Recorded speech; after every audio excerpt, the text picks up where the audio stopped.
So this question is this. So somebody said, tell us the story of this. We said the wise person is unaffected by anything. That means what? Is that person still like a stone? The stone also is unaffected by anything. A simple stone outside, a little, all these walls, look at that. They are unaffected. We fight with each other all day long. You look at the wall, see if it is shedding any tears. And it doesn't seem to shed any tears. And it doesn't seem to be saying, come on, look at the way he's treating her, so bad. I don't like this man at all. No, it doesn't say, the walls seem to be fine. They're all achala pratishtam, all these walls, all these stones. So this wise person must be a stone or what? No, neither is he a stone nor is he stoned. Okay, doesn't have to be. And but the person continues to be active, continues to do things with a different vision. So in this court, uh, there is the king, values knowledge, values the shastram. So he, those kings, they used to have poets in the court. They used to have scholars, they used to have speakers, debaters, they used to have writers, painters, you name it, everybody was there. And so you also had this Advaita Vedanti, and you had other people also. You had Dvaiti also. Dvaiti also was there. Because everybody, we respect everybody's views. Even though we may not agree with others, we respect everybody's views. So the king was listening to this Vedantacharya, and also listening to the Dvaitacharya to see what they have to say. And so he was enjoying, and he seemed to be enjoying the Vedantacharya even more, because there the vision of non-duality is so important, and so appeared complete to him, appeared complete. So he was enjoying that person, and this Dvaitacharya became a little jealous. So he wanted to. He was always jealous. So then there was a time when they all went to another kingdom. So they were walking with a big retinue. All of them were going in horseback, etc. And then they camped at one place. And there, when they were ready to depart the next day, a huge elephant, which was mad, a mad elephant, was charging towards this group. And this Vedantacharya saw that and informed everybody, guys, this elephant is charging, just run. And everybody ran and protected themselves. And then after all this scene was over, back at the palace, the Dvaitacharya calls the attention of the king and said, hey Maharaj, what does it teach you? He says, you are the whole. You are unaffected by anything. You are achala pratishtam. You are, you're all these words that we've heard. Atmanyeva atmana tushtaha. Unmoving, all these things. Did you see what he did today? The Advaitacharya? Yeah, what did he do? He was the one who cautioned us about this elephant first. So I think we should be happy about him. Yeah, that's okay. But then what did he do after that? Well, he showed us how to run. I think he ran pretty well, I thought. I think we should learn from him running also. That's what I got from him. But wait a minute. If you are achala pratishtam, if you are complete and if you are whole, and you are vita raga bhaya krodhaha, you are free from anger and you are free from fear, why does he have to run?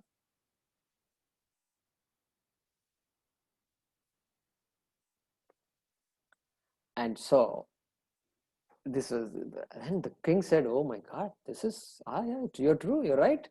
Why did he run? Come on, call him, call him. Let's talk to him." So Advaita Acharya was called. What happened, Maharaj? No, you know, today what happened? You ran away from the elephant, right? Yeah, I ran away from the elephant. I informed everybody, and I also ran like all of you. But why did you run? You are supposed to be free from fear and this and that, and everything is mithya. Elephant is mithya. So why did you run? He said, Maharaj, correct. You understood what I said correctly. Elephant is mithya. Correct. When did I say running is satyam? Running also is mithya. Elephant is mithya, dependent reality. Running also is dependent reality. It's mithya. So mithya continues. That is what Advaita Vedanta is. And yeah, fear may have been there, but I'm not afraid of anything in this world. But to protect this body, I have to run. And so that's the vision here. Satyam mithya. And so running is not absolutely real. Running is a vyavaharika satyam.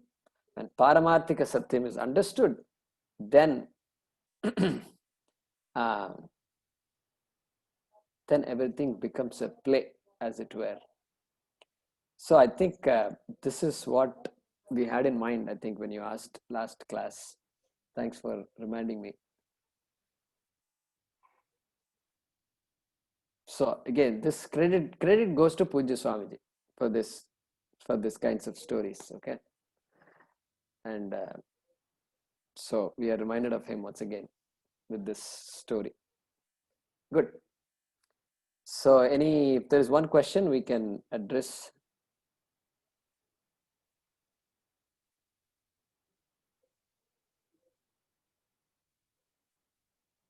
So Satya Chilukuri, welcome Satya. We have a new student here. Satya Chilukuri from Houston. Jnani is wise because of Paravidya, whereas Ajnani is not illumined by Paravidya, even though he may be well versed with Aparavidya. Any comments? Yeah, you can. Yeah, exactly. So, Paravidya is what defines Dve Vidye Veditavye Paracha Parachaiva. So, Mundaka says that. Two. They divide knowledge into two. Amazing it is. Aparavidya and Paravidya. And all the sciences of anything in this world is all Aparavidya. That is why. And then Paravidya is what? I can't use the word science of the self, even though some people like to use that phrase. And so it is the knowledge of the self. And the self and the knowledge of the truth of everything, the adhishthanam of everything, that which sustains everything. So that is that is Paravidya, Aparavidya. So that science, when we say that science is referring to Aparavidya, then this Vedanta refers to Paravidya. So there is no connection between the two. There is a wall that separates the two. Therefore, Vedanta is never threatened by science. Science is never threatened by Vedanta. And both agree with each other and both go along happily. So yeah, short answer to your question is the Aparavidya is what makes the difference. Even though that person may be a scientist, maybe a Nobel Prize winner. These days we are seeing that in the news. Nobel prizes are being issued. And so it doesn't matter. Intellectually very advanced when it comes to the outside world. But when it comes to the self, what does the person know? That is the question. Yeah, good point, Satyaji. You are welcome to introduce yourself. What we do periodically is we introduce each other because all of you are remote, and so it's nice to know where each person is from, etc. We all see each other, and go ahead. I'm a retired person, lives in Bel Air, which is part of Houston, so to speak. And I've been into spiritual,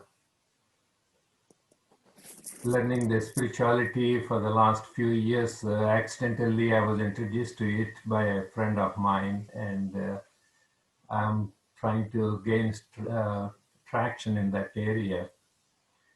I think the verse 50, no, 69 was very illuminating in the sense the difference between a wise person and a, spiritually speaking, a wise person uh, and a non-wise person or ignorant person, because in spirituality ignorance is compared to the darkness, and quite often darkness is what we see in the night, whereas wise person is considered as illumined person. That means shining light, like the sunlight in the day. That's why a wise person, because of illumination, sees things as if it is a day, and he's focused, whereas a non-wise person thinks it is a night because he sees multiplicity and confusion, and confusion is darkness. I think that is the essence of my Thank you. learning today Thank in you. the Thank you, beginning Satyaji. part of it. Satyaji, for our benefit, can you also introduce yourself, your background, your family, etc.? Uh, I'm blessed with two children, and my wife lives with me, and my children also live in Houston, and I'm fortunate. My parents brought me and gave me the opportunity to go to college and medical school and advanced courses in both in India and US. And I was on the faculty of Harvard Medical College before I moved to Houston. And I was on the faculty of Albert Einstein College of Medicine in Yeshiva University in New York before I went into private practice. Uh, Now I reached that fourth stage of the life, so to speak, and trying to learn philosophy, Hindu philosophy, which I had interest in learning for a long time, but I was putting aside for uh, different reasons. Now I have an opportunity to learn, and I wanted to join the group and learn the pearls of wisdom from Sure, you, Swamiji. sure. Yeah, you don't have to call me Swamiji. You can just call me Jaykumarji. That is fine. And what was your specialization in medicine? I was a pediatric surgeon in India, and after I came here, the American Board of Specialties did not grant me privileges to practice as a pediatric surgeon, and then I did training in anesthesiology and became cardiac and pediatric anesthesiologist in US, and that's what I practiced for most of my life in US. Okay, thank you. Thanks for joining. And Satya ji has sent me a note a couple of months ago, and so I requested him to uh, help himself with some of our recorded recordings and see if he if the message was resonating with him. And sometimes we have to like what we hear, and style and things like that makes a lot of difference. So so he connected back with me a week ago, and so he's joined us as well. Thanks, Satyaji. You're welcome. Good. So it's 8:20 here, 8:20 in the morning in India. We'll pause now and continue from the next class. We're pretty close to completing the second chapter. And normally, when we end the satsang, we chant this Dhanvantari mantra to protect, to to pray for the elimination of this corona virus all over the world, and to protect everybody from that virus. from the pandemic. So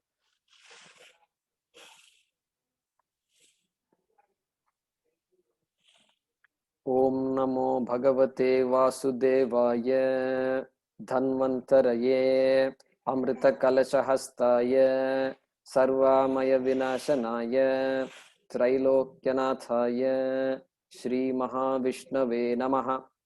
Om Namo Bhagavate Vasudevaya Dhanvantaraye Amrita Kalashahastaya Sarvamaya Vinashanaya Trailokyanathaye Shri Mahavishnave Namaha. Om Namo Bhagavate Vasudevaya Dhanvantaraye Amrita Kalashahastaya Sarvamaya Vinashanaya Trailokyanathaye Shri Mahavishnave Namaha. Thank you. Thank you all very much. See you on Monday. Thank you, Jack. Thank you. Thank you. Jacob. Namaste. Thank you. ధన్యవాదాలు.